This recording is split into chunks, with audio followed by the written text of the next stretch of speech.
Sunil Jain, opinion editor at the Financial Express. Sunil, very good afternoon to you. Thank you so much for making time. What's been your read into what's going on? I mean, we've been looking at it from a market perspective, but a slightly more holistic view on politics, economics, the ability of the government to function. How have you seen it? Well, Ira, I mean, I'll say this to you with the caveat that I could be completely wrong because, actually nobody really expected Mamata Banerjee to pull out. But, that said, I heard what you said, for example, what UBS said, what Citi said.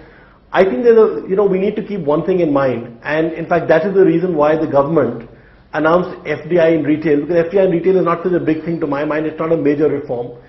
It is sort of a force multiplier. The markets get very happy with it. The foreigners feel that India is on the move. The future of the government today depends on the stock markets in India. It depends on how FII mood is, and I'll tell you why. The tax collection, we've seen a miserable, August corporate tax collections. So we're going to have a shortfall on tax collections. We're certainly going to have a 15 to 20,000 crore shortfall on the telecom bids which the government is expecting. So the only hope that you have is to get a lot more disinvestment of, the units they've announced, selling off the Suti shares, things like that. So if the disinvestment has to happen, the markets have to be buoyant, the FIIs have to be very, very confident about India, which is why today, as we speak, we've got finance ministry bureaucrats having lots of meetings with, with FIIs and with people like that, telling them that, that this is what the National Investment Advisory Board is going to do. These are the banking licenses. We'll issue, X number of banking licenses within, 45 days to 2 months. So the finance ministry is going on overdrive, telling these people what's happening.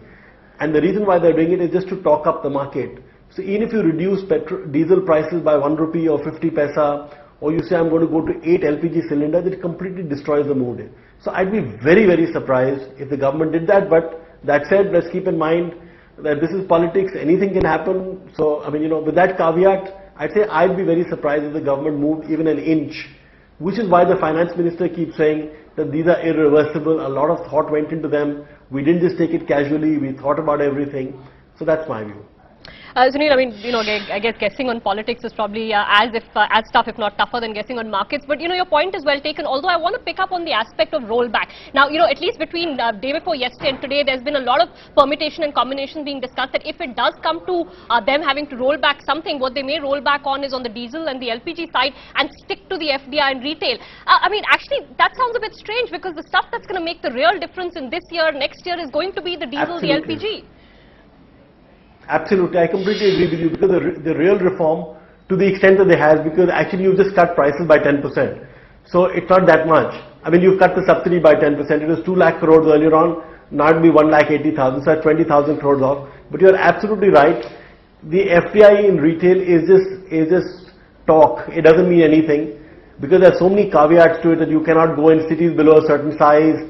A state government can decide.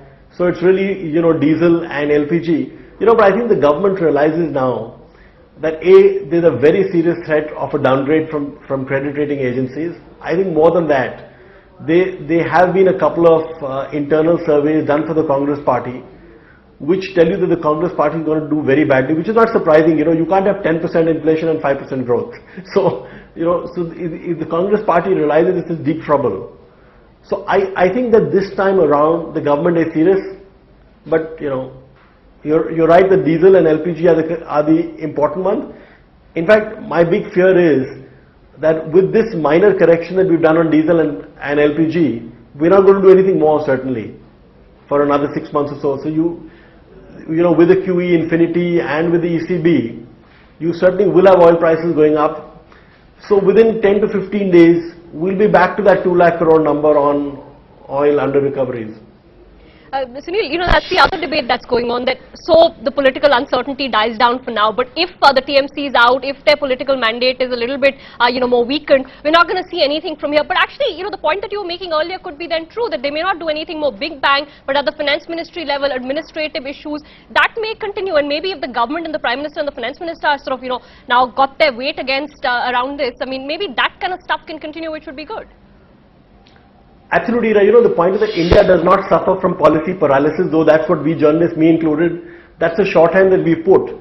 The problem that India has is administrative paralysis. You know, the fact that a UTI chief cannot be, hired for 18 months, the fact that a CAN can't get its clearances for over a year, the fact that it takes 2 years for ONGC to get clearances, the fact that you don't have a TDSAT third member. You know, these are administrative issues. I don't think either Mamata Banerjee or Mulayam Singh Yadav or Akhilesh Yadav or, the Samajwadi, or Mayawati or even Sonia Gandhi, I don't think any of these people have problems with administrative issues.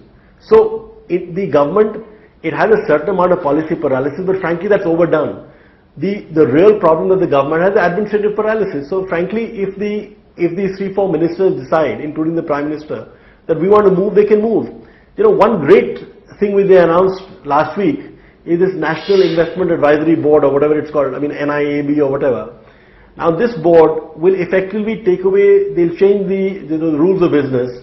So instead of, let's say, the Environment Ministry clearing the POSCO project, the project will be cleared by this NIAB, which will have the Prime Minister, Finance Minister, Environment Minister, let's say 5-6 guys. So 5-6 people will sit in a room, they'll look at all the, objections raised by the bureaucrats and then say, we reject them all, we're clearing this project. So they're doing this now with so they'll change the rules of business. Frankly, if 3 or 4 big projects can be cleared in a month or 2, 3 months, 4 months, it changes the dynamics completely. The Finance Ministry, in fact, Mr. Mayaram has been briefing, as I said, analysts. They've got a list which they say of projects worth 2 lakh crore rupees, which are stuck on account of one thing or the other. So if they start clearing a few of them, it changes everything. Then it doesn't matter whether the BJP comes to Parliament or whether the BJP stays away from Parliament. It doesn't matter whether Mamata Banerjee lives in West Bengal or comes to Delhi, does a dharna. It's irrelevant. There's a lot of room for us to move on the basis of this administrative work. Forget the legislature is the way I look at it. Absolutely, point taken, Sunil. So as a last question, if I had to sort of, pin you down on a couple of things that you think that they can move ahead with. You talked about project clearances, that could be one. Could it go as far as, say, looking at the GST timeline, giving more clarity there, removing some of the other tax uncertainties on the foreign side with the Shom Committee, etc. What are some of the things, 2-3 things that you think they can do without ruffling political feathers? Well, on Shom Committee, for example, now we carried a story in the Financial Express the other day saying the Shom Committee is going to say that you can tax Vodafone type transaction, but you can tax them only prospectively. Now, obviously, the government cannot get that inserted into Parliament. It cannot move ask for an amendment to the finance bill unless Parliament functions it. But if the Shom Committee comes out with that recommendation and Chidambaram says that I back it, so we all know that, for example, no taxman can send a notice to anybody, without Chidambaram okaying it. So I think even without having an administrative, a firm legislative backing to that will be enough. I think on the GST, again, you would have to go to Parliament to get the amendment through. So there will be an issue there. But what you can do on the GST, for example, there are 2 or 3 sticking points. One sticking point is the amount of compensation. The second sticking point is whether you need a GST council. The third is about some GST tribunal. So similarly on the DTC there are some issues. So a lot of these things can be sorted out by Mr. Chidambaram through this, administrative process, and the legislative stuff will take longer. But I'm saying that, even if you forget the GST part or the DTC part, getting these projects through, getting a POSCO through, getting this National Investment Advisory Board through, will make a huge difference. Similarly, I don't think, despite the Finance Ministry promising it, I don't think that you can get bank licenses through because the RBI is not going to move unless they get that legislation through in Parliament. But I'm saying that just these 3-4 things, if let's say Mr. Chidambaram tells the SBI, LIC, BOB, PNB that please stop this stupid, thing that you're doing in UTI and let's appoint, whether it's a Leo Puri or a Sunil Mehta, let's appoint a chief. You don't need Parliament to convene for this. It needs one statement from the FM to these people. It'll get done. It'll change the view. If the FM tells the taxman that you are not going to give a notice to Vodafone, you don't need Parliament for it. The press will also not report it because it's not as though it's going to be in the public. I think that will change the mood. Just nuts and bolts stuff that you can get done pretty easily. Sunil, always a pleasure to get your views. Thank you so much indeed for making time. Thank you, Ira.